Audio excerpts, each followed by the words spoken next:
మోంతా తుఫాను రైతుల గుండెల్లో తుఫాను రేపింది. ఉభయ తెలుగు రాష్ట్రాల్లో దాదాపు అన్ని జిల్లాల్లోనూ ఈ తుఫాను ప్రభావంతో ఈదురుగాలులతో కూడిన అధిక వర్షాలు కురిశాయి. సాలు పంటలు నీట మునగగా పండ్ల తోటల్లో ప్రత్యక్ష, పరోక్ష నష్టం జరిగింది. ప్రస్తుతం అన్ని రకాల పంటల్లో చీడపీడలు విజృంభించే ప్రమాదం ఉంది. మామిడి, సీతాఫలం, జామ వంటి పంటల్లో ఇప్పటికే తెగుళ్లు ఆశించి ఉన్నాయి.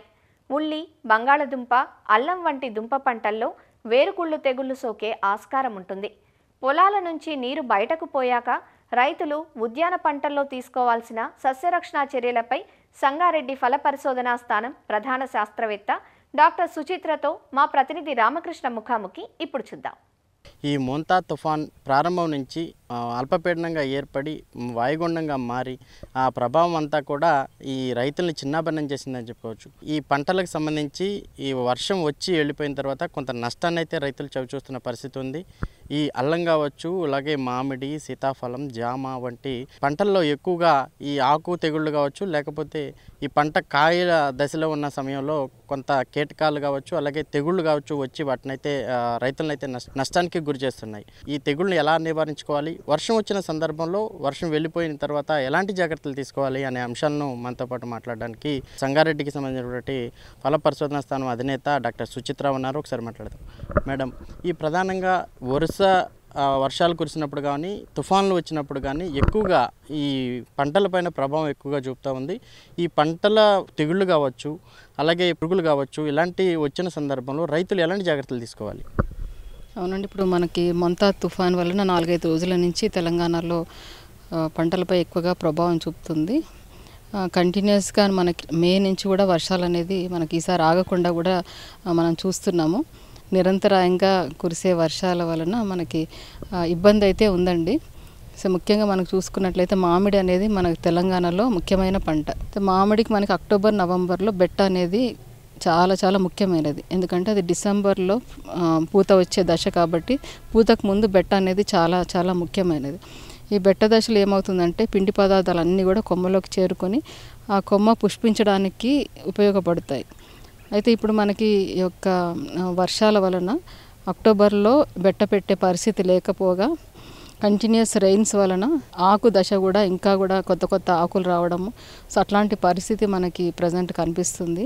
సో దీనివల్ల ఈసారి మామిడి పూత అనేది కొంచెం ఎఫెక్ట్ అయ్యే అవకాశం ఉంటుంది.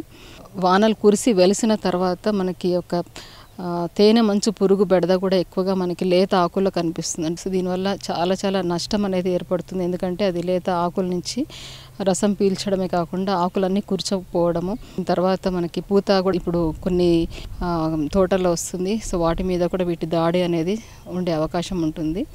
సో ఇలాంటి పరిస్థితుల్లో మనకి ఏదైనా అంతర్వాహిక మందు ఇమిడాక్లోపిరిడ్ కానివ్వండి, ఎసిఫేట్ కానివ్వండి, సో ఇలాంటివి మనము పిచికారీ చేసుకోవాల్సిన అవసరం ఉంది. తక్కువ బెడద ఉంటే మాత్రం వేప నూనెకు సంబంధించిన కషాయం కానీ, వేప నూనె కానీ, సో 5 మిల్లీలీటర్లు 1 లీటర్ నీటి కలిపి మనం పిచికారీ చేసుకోవాలి.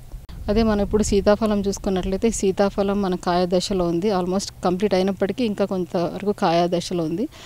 అయితే ఇది నిరంతరాయంగా కురిసే వర్షాల వలన ఈ యొక్క కంటి మధ్యలో, అంటే సీతాఫలానికి కళ్ళు ఉంటాయి కదా, కంటి మధ్యలో ఎక్కువగా తేమ ఉండడం వలన కొన్ని రకాల యాంథ్రాక్నోజ్ మచ్చలు అనేవి రావడం అనేది జరుగుతుంది.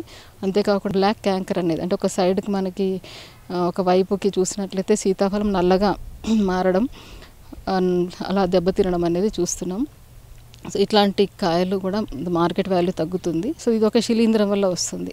సో వీటికి నివారణగా మనం వర్షం వెలియగానే మ్యాంకోజెబ్ కానివ్వండి, కార్బండిజిమ్ కానివ్వండి 1 గ్రాము 1 లీటర్ నీటి కలిపి మనం పిచికారీ చేసుకోవాలి. ఇంకా జామలో చూసుకున్నట్లయితే ఈ రబీ సీజన్లో వచ్చే జామ చాలా నాణ్యమైనది. మామూలుగా వర్షాకాలం చూసుకున్నట్లయితే జామ అనేది చాలా చప్పగా ఉంటుంది. రబీ సీజన్లో జామ అనేది చాలా నిల్వ శాతం ఎక్కువగా ఉండడమే కాకుండా తీపి ఎక్కువగా ఉండి చాలా నాణ్యమైన కాయ వస్తుంది. అయితే ఈ యొక్క నిరంతరంగా కురిసే వర్షాల వలన జామ కూడా చప్పబడిపోవడం, కాయ తోలు పలుచబడిపోవడం, తద్వారా ఈగ ఏదైతే ఉందో ఈగకి సులువుగా లోపలికి వెళ్ళి గుడ్లు పెట్టడం, గుడ్లు పొదగడము, సో ఇలా ఫ్రూట్ ఫ్లైస్ పండు ఈగ ఏదైతే ఉందో దాని ఉధృతి ఎక్కువ అవ్వడం, సో ఇలాంటి నష్టాలు అయితే మనకు కనిపిస్తున్నాయి. సో ఇలాంటి సందర్భాల్లో మనకి ఈ యొక్క పండు ఈగను నివారించుకోవడానికి వర్షం వెలిసిన తర్వాత ముఖ్యంగా మొదటిగా మనం చేయవలసింది ఏంటంటే మొదటి చుట్టూ కూడా నీరు నిలవకుండా ఉండడం. అది చాలా చాలా ముఖ్యమైన ప్రక్రియ. ఎందుకంటే ఏ చెట్టు అయినా చూసుకొనివ్వండి 45 గంటల కంటే ఎక్కువగా నీటిని అనేది ఓర్చుకోదు. ప్రతి చెట్టుకి కూడా మనము ఈ యొక్క మట్టి ఎగదోయడం అనేది ముందుగానే మనం చేసుకున్నట్లయితే వర్షాల వలన చాలా వరకు పంట నష్టం, లేకపోతే కొమ్మలు ఎండిపోవడం, చెట్లు ఎండిపోవడం ఇట్లాంటి నష్టాన్ని నుంచి మనం నివారించుకోవచ్చు. వర్షం వెలిసిన తర్వాత మనకు వచ్చే ప్రాబ్లం ఏంటి అంటే శిలీంధ్రాలు, అంటే తడిగా ఉన్న కొమ్మల మీద శిలీంధ్రాలు రావడం ఇలాంటివన్నీ జరుగుతూ ఉంటాయి. సో దానికి విరుగుడుగా మనము కాపర్ ఆక్సీ క్లోరైడ్ అనే మందు 3 గ్రాములు 1 లీటర్ నీటి కలిపి మనం పిచికారీ చేసుకోవాలి వర్షం వెలియగానే.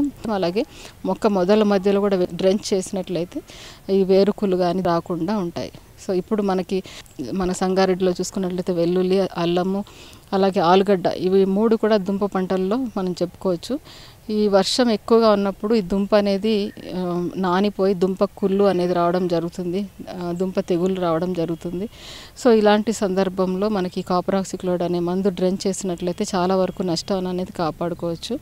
అంతేకాకుండా వర్షం వలన ఎన్నో రకాల న్యూట్రియంట్స్, పోషకాలన్నీ కూడా వర్షం లోపల కింది భాగాలకు వెళ్ళిపోవడము, మొక్కకి అందకపోవడము ఇలాంటి పరిస్థితి కూడా కనిపిస్తుంది. ఇలాంటివి మనము అధిగమించడానికి వర్షం వెలిసిన తర్వాత 19 319 కానివ్వండి, పొటాషియం నైట్రేట్ 10 గ్రాములు 1 లీటర్ నీటికి కానివ్వండి, సో ఏదైనా ఇక పోషకాలు మొక్కలకు అందించడం చాలా చాలా ముఖ్యం. సో ఇలాంటివి మెలకువలు మనం పాటించినట్లయితే ఇక వర్షం తర్వాత వచ్చే దెబ్బ తినడం అనేది చాలా వరకు తగ్గించుకోవచ్చు. మొత్తంగా చూసుకోవచ్చు, ఈ వర్షం ఏదైతే ఉందో వచ్చి కంటిన్యూగా వరుస వర్షాల వల్ల ఈ పంటలకైతే తీవ్ర నష్టాన్ని అయితే జరుగుతూ ఉంది. దానికి మాత్రం శాస్త్రవేత్తలు సూచించిన పద్ధతిలో తగు మోతాదుల్లోనే ఈ మందులు వాడుకోవటం వల్ల కొంతవరకు ఈ పంట నష్టాన్ని అయితే నివారించవచ్చు అని చెప్పి కూడా చెప్తున్నారు. అదేవిధంగా ఈ చెట్టు మొదలు ఏదైతే ఉందో అక్కడ మాత్రం మట్టి ఎక్కువగా వేయటం వలన ఆ నీరంతా కూడా మొదట్లో చేరకుండా ఈ చెట్టుకి నీరు నుంచి ఏదైతే నష్టం ఉంటుందో దాని నుంచి కొంత నివారించుకోవచ్చు అని కూడా సంగారెడ్డి ఫల పరిజ్ఞానం అధినేత డాక్టర్ సుచిత్ర అయితే అభిప్రాయం వ్యక్తం చేస్తున్నారు. కెమెరామెన్ మొహమ్మద్ షాతో రామకృష్ణ, ఈటీవీ న్యూస్, సంగారెడ్డి నుంచి.